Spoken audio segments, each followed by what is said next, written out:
시간 하나님 앞에 감사와 찬송함으로 나아가도록 하겠습니다. 존귀하신 아버지의 이름을 찬양합니다. 하나님, 오늘 또 생명과 호흡을 주시고 하나님의 은총 가운데 살게 하시니 감사합니다. 주의 말씀의 음성에 귀를 기울일 때 하나님 깨우쳐 주시고 가르쳐 주시고 하나님의 말씀에 순종하고 이행하는 삶을 사도록 역사하옵소서. 오늘 또 주의 성령께서 주의 진리를 밝히 깨닫게 하시고 우리 삶 속에 하나님의 말씀이 등불이 되게 하옵소서. 예수님 존귀하신 이름으로 기도합니다. 아멘. 찬송입니다. 주 음성 외에는 참 기쁨 없도다. 날 사랑하신 주 늘 계시옵소서. 기쁘고 기쁘도다. 항상 기쁘도다. 나 주께 왔사오니 복 주옵소서. 나 주께 왔으니 복 주시옵소서. 주 함께 계시면 큰 시험 이기네. 기쁘고 기쁘도다. 항상 기쁘도다. 나 주께 왔사오니 복 주옵소서.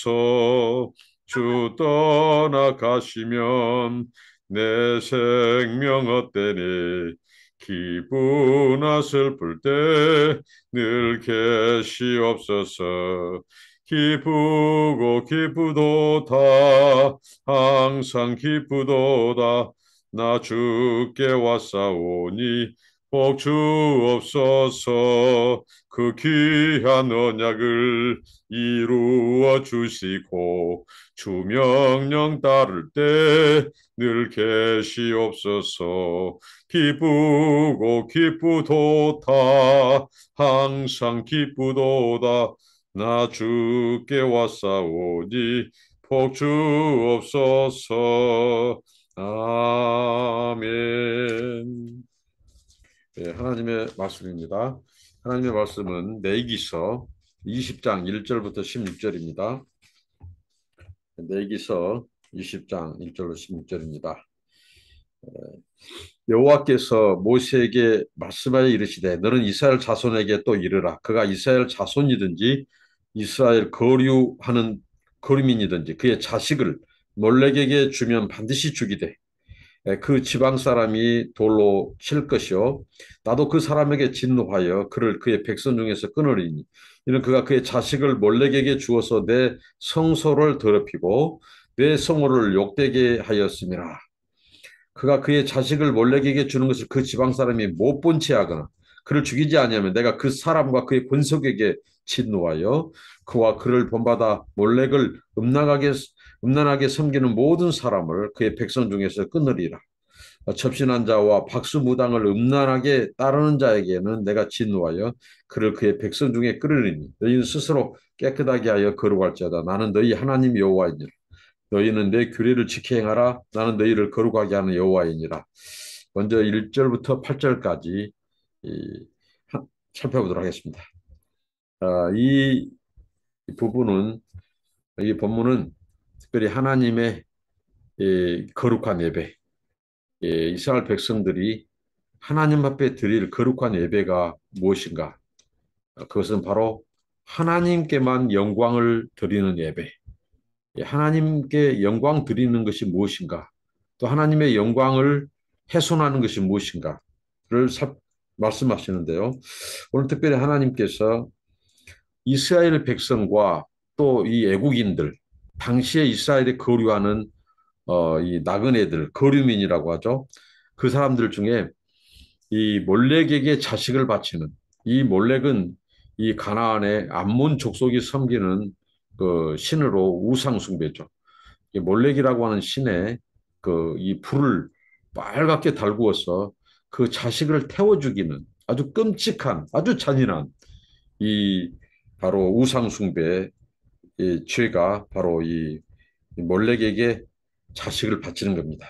거기에 대해서 하나님은 처방을 냈는데요. 바로 그 지방 사람이 돌로 치게 하는 거죠.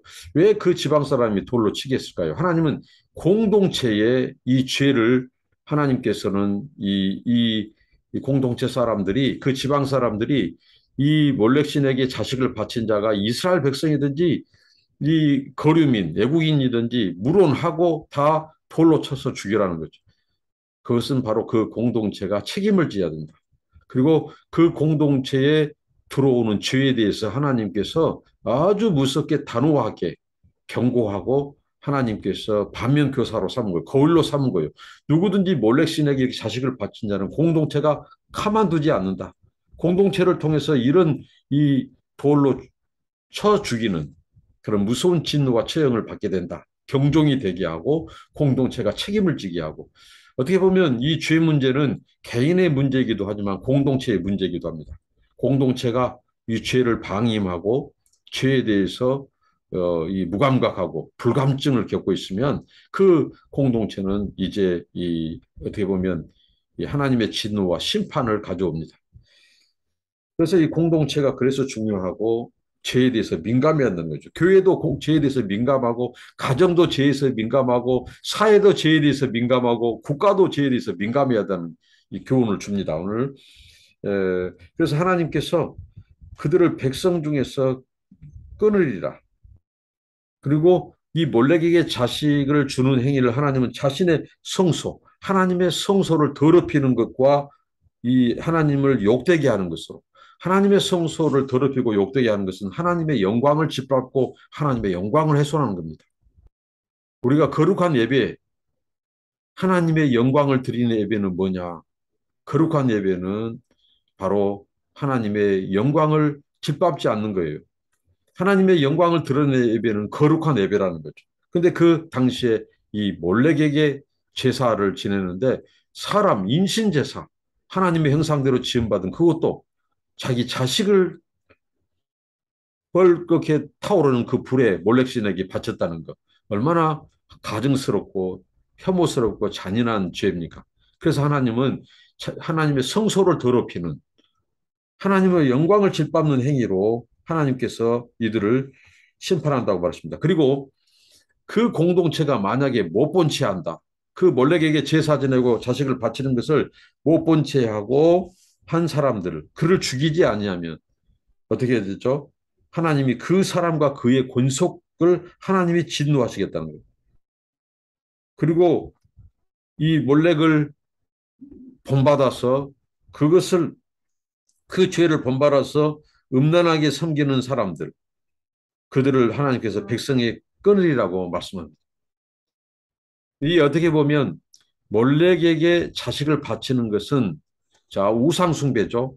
영적인 간음이 있죠. 살인행위입니다. 이 영적인 간음이죠. 우상 숭배는. 그게 하나님께서는 바로 이 몰렉에게 자식을 바치는 것과 이 이것을 음란한 행위로 동등하게 우상 숭배를 음란한 이 우상 숭배야말로 이 바로 언약 백성 이스라엘 백성들이 영적인 간음을 한 겁니다. 바로 하나님이 그들의 남편이죠. 여호와가 그들의 남편인데 다른 신에게 우상에게 절을 하고 우상을 섬기는 행위는 바로 영적인 간음으로 간주하고 그들을 백성에서 끊으리라고 주님 말씀합니다. 그리고 또 두 부류의 이 사람들이 이 하나님의 진노 또 백성 중에서 끊어질 거라고 말하는데 접신한 자입니다. 다른 말로 신접한 자죠. 신접한 자. 그리고 박수무당. 박수무당. 이들은 어떤 자입니까? 바로 이 영매에 접속된 자들. 신접한 자는 이 어떻게 보면 이 악한 영의 사주를 받고 또 박수무당, 신접한 자와 박수무당 이러한 것들은 이 한편으로 또 하나님께서 이들을 영적인 이것도 우상숭배, 영적인 간음행위로 규정합니다.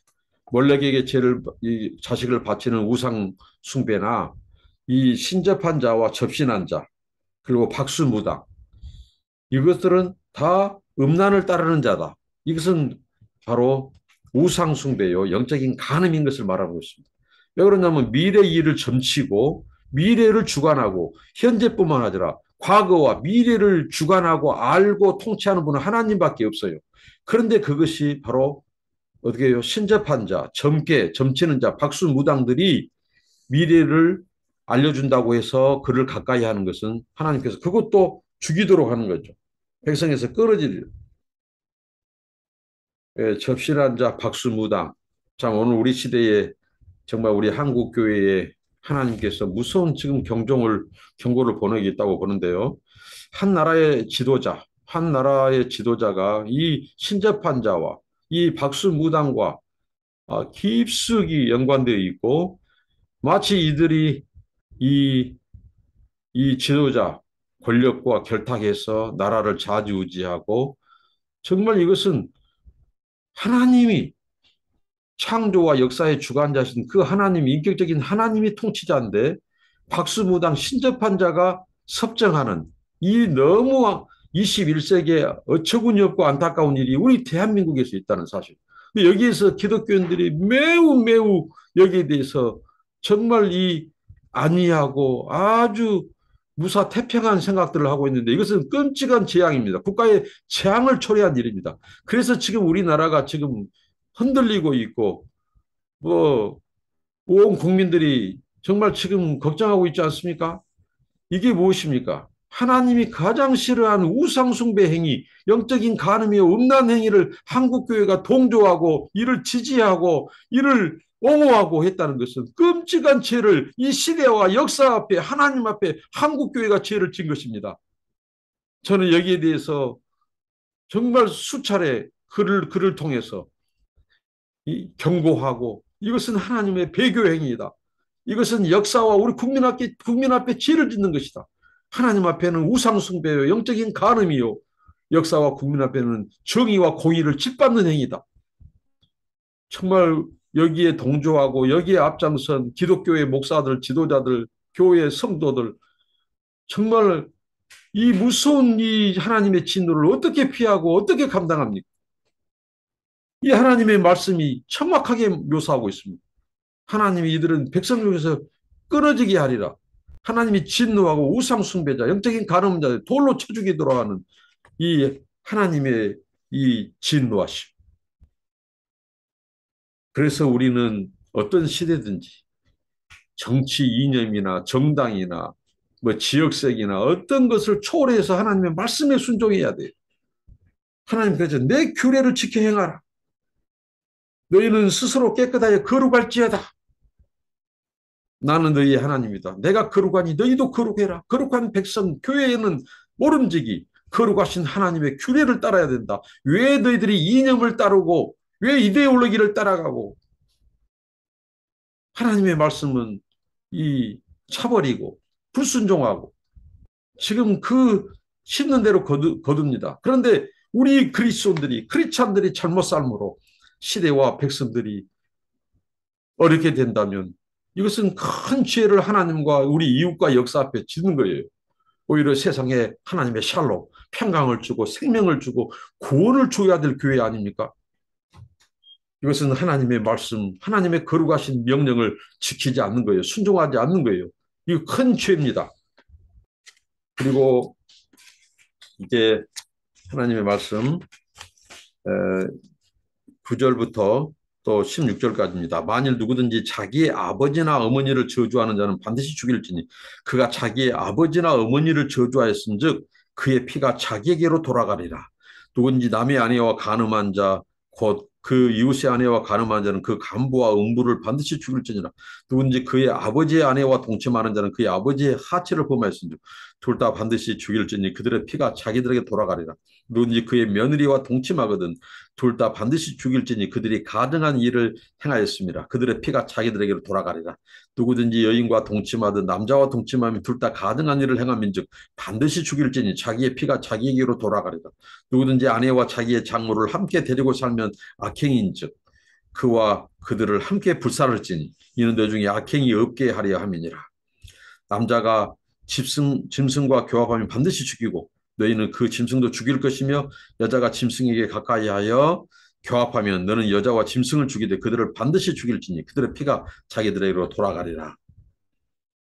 아버지와 어머니를 저주하는 사람을 사형에 처하도록 말씀하고 있습니다. 그래서 십계명에 있어서 하나님이 사람과의 그런 인륜, 그 계명에서 가장 우선시하는 부모 공경에 유배되는 아버지와 어머니를 공경한다고 하는 공경하다는 표현은 하나님을 경외하다는 표현과 같아요. 그러니까 부모를 하나님을 섬기듯이 섬기라는 거죠.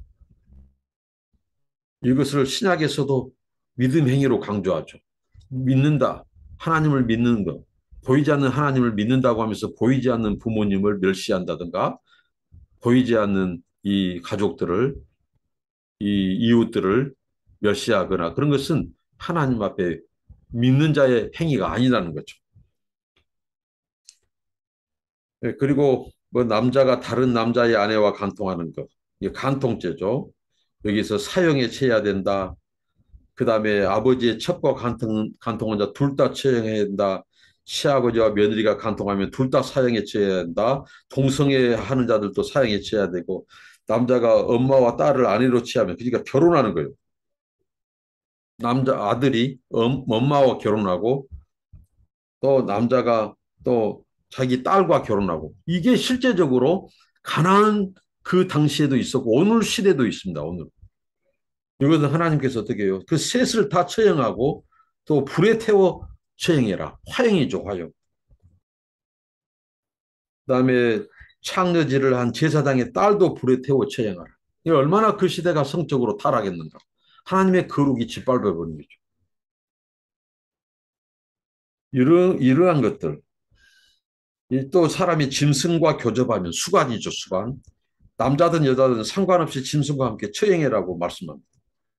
그러니까 하나님께서 이것을 지금 강조한 것은 이 공동체를 죄로부터 지키는 거예요. 공동체가 책임지도록 하고 공동체가 그들을 처형하도록 하는 거죠. 그래서 경종이 되게 하고 작은 죄라도 그것을 덮어주고 작은 죄라도 용납하면 그 개인 그 몇 사람으로 인해 공동체가 죄를 지고 공동체가 하나님의 진노와 심판을 받기 때문에 이 죄 문제만큼은 매우 매우 냉혹하고 엄격하고 단호해야 됩니다. 이걸 강조하고 있습니다. 왜? 하나님이 여호와이시니까. 하나님은 거룩하신 하나님이시고 우리가 거룩하지 않고는 하나님을 볼 수가 없다고 히브리서 기자는 말씀했습니다. 거룩은 하나님의 신자, 하나님의 백성의 생명입니다. 거룩한 삶이 없다는 말은 그 사람이 믿음이 없다는 거예요. 예수 믿지 않는다는 것입니다. 그것은 예수의 피가 없다는 것이고 예수 생명이 없다는 거예요. 예수의 십자가 사건을 무효화시켜버린 겁니다. 그래서 너희의 믿음을 행위로 보여라는 거죠. 그러니까 오늘 우리가 잘못된 구원론에 속으면 안 돼요. 구원파적인 구원론은 그것은 이단의 가르침이에요. 우리는 신자라면 예수 믿는 자라면 하나님을 경외한 사람이라면 반드시 이러한 죄들로부터 단호하고 돌이키고 끊고 죄를 짓지 않는 것입니다. 믿음 행위는 거룩한 삶으로 하나님의 말씀에 순종하는 거예요. 그 말씀을 지켜 행하는 거예요. 하나님의 규례를 행하는 거예요. 그렇지 않은 죄악들을 영적인 간음으로 우상 숭배로 하나님이 그렇게 규정하고 하나님이 진노와 심판을 말씀하고 있습니다. 정말 이 죄 문제는 우리 가정과 교회, 우리 사회 국가를 병들게 하고 죽이고 파멸에 이르게 하는 무서운 암과도 같습니다. 우리가 죄에 대해서 민감하고 단호하고 그래서 하나님의 말씀에 순종하고 하나님의 말씀을 지켜 행하는 이 세상의 가치관, 이 세상의 이 성 가치관, 성 윤리를 따르지 않고 하나님의 이 가치관, 이 말씀을 따라서 거룩한 백성, 거룩한 삶을 사는 저와 여러분 되기 바랍니다. 기도하겠습니다. 하나님, 거룩한 하나님의 백성으로서 아버지 하나님 살게 하시고 우리 개인의 윤리뿐만 아니라 공동체 안에서도 죄에 대해서 민감하고 하나님 죄로부터 단절하고 아버지는 죄를 끊고 아버지 하나님 그 죄 짓는 것에 대해서 매우 엄격하게 아버지 하나님 주님 처리하고 그래서 개인은 물론이거니와 우리 공동체가 살고 아버지 하나님의 진노를 피하고 하나님의 거룩한 백성으로서의 삶 그런 믿음 행위 믿음 순종하는 삶을 살게 하옵소서. 예수님 이름으로 기도합니다. 아멘. 감사합니다. 축복합니다.